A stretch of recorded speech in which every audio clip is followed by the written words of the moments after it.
So the first ECA was set up essentially as a business through the consulting company Archersfield.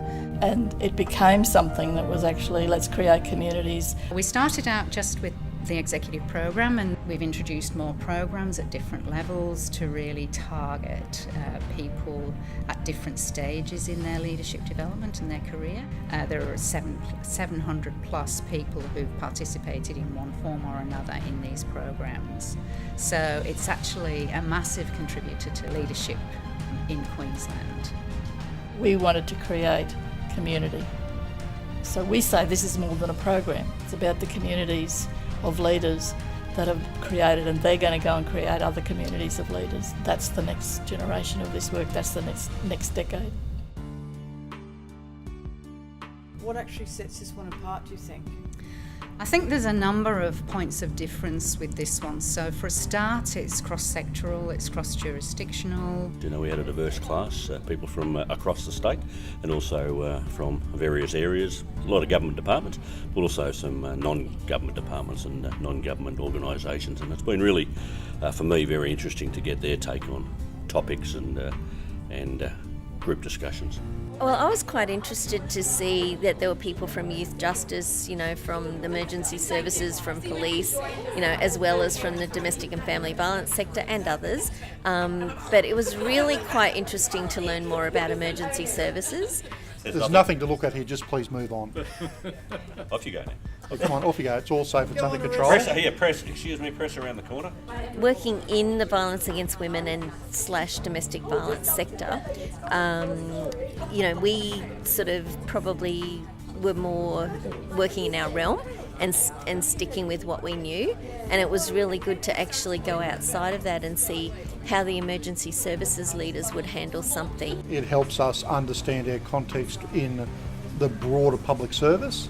It helps us understand that the problems we face organisationally might not be our problems. They're a broader problem to perhaps the public service. We have a lot in common with private industry as well. So I think some of our discussions and problem solving techniques, and should I say leadership techniques, are common to all of us. The ability to come together, the networks is the big thing for me. And my executive coach, which we get as part of this program, has talked to me about that being the key thing for her when she went through the program, is that, you know, she still has networks and connections to this day that they've gone on to do some amazing things. I think the speakers in particular were amazing, and that the calibre of speakers that we had for each session was really impressive. There's still stuff to this day that you know, need to unpack, and you know, there's still learnings to be had, particularly with some of the material that we've provided, some of the toolkits that the speakers gave us. There's a lot of stuff there to take away. What we've heard from all of these guest speakers, these are people that I would never, ever have the opportunity to sit in a room with and listen to face to face in any other context. We did a session on futurism. We had a futurist on board. It was just mind-blowing. I loved it. Some of the things that were a bit of a surprise to me were looking at things from the much broader society and from the worldview as well, not just being, you know, in our own local bubble or in our own individual way of doing things, and not just organisational. They've made you really delve into yourself, but also from everyone in the room delving into themselves and then sharing that. That's been it's been good learnings to how I could possibly do things better in the future. Thinking about story and thinking about our own stories allows us and encourages us and sometimes forces us to dig really deep. I never thought I was a leader. I never thought anything about leadership. So I just didn't even get it until really I started this course. Every single quote that you've seen today is someone who's been with me my whole life.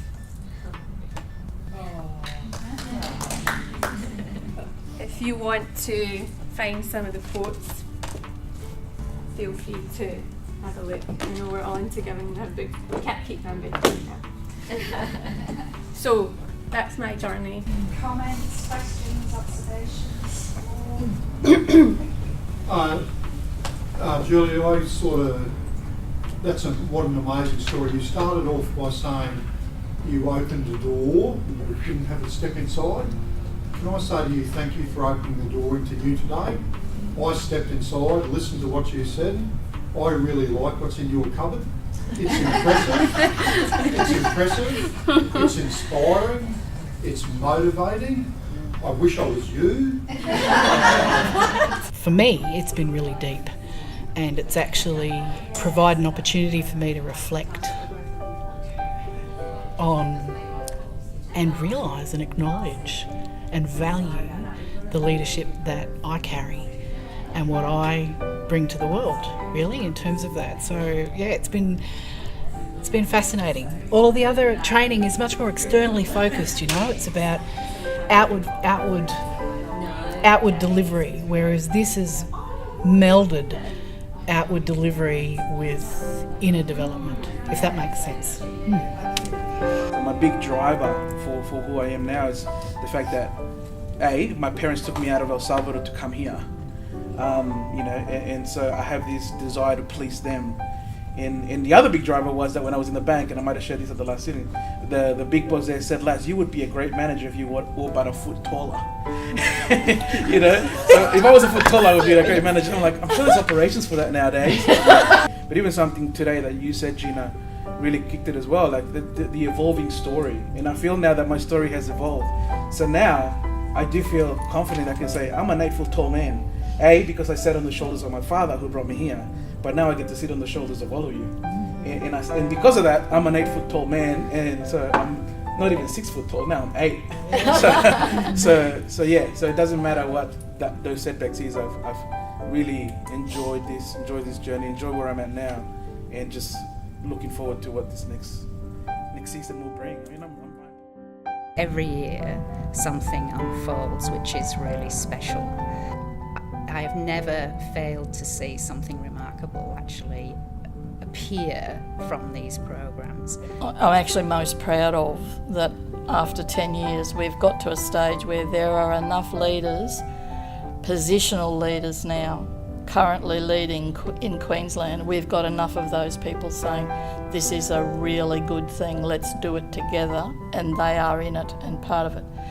We have leaders who actually say we would never have managed to do what we did in the way we did it if we had not all been together through these programs. I'm proud of that. Tremendous, that's it. It is tremendous. Fake news. And I'll be tremendous too. Oh, fake news. Gary's been inspiring, I know that.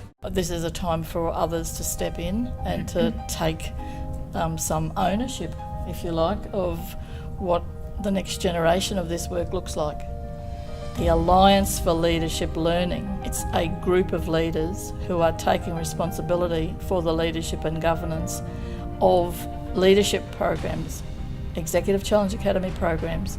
They're taking responsibility for them to be delivered in the spirit that they've begun.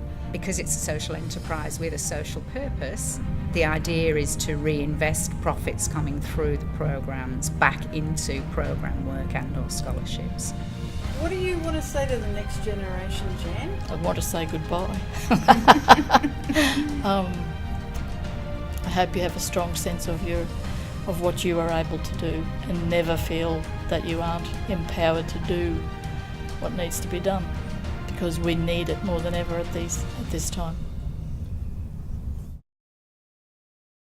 Are you a bit sad that it's all coming to an end? So why? No, I'm glad to be rid of all these people. They've been quite annoying. Now, that's enough of that. I can't hold the camera. That's so going in. No. We need a I have no control. You're the editor. It's obvious that you're joking. Is it really? Isn't it? It's obvious that he's joking, right? Because I wasn't. No. Take 4.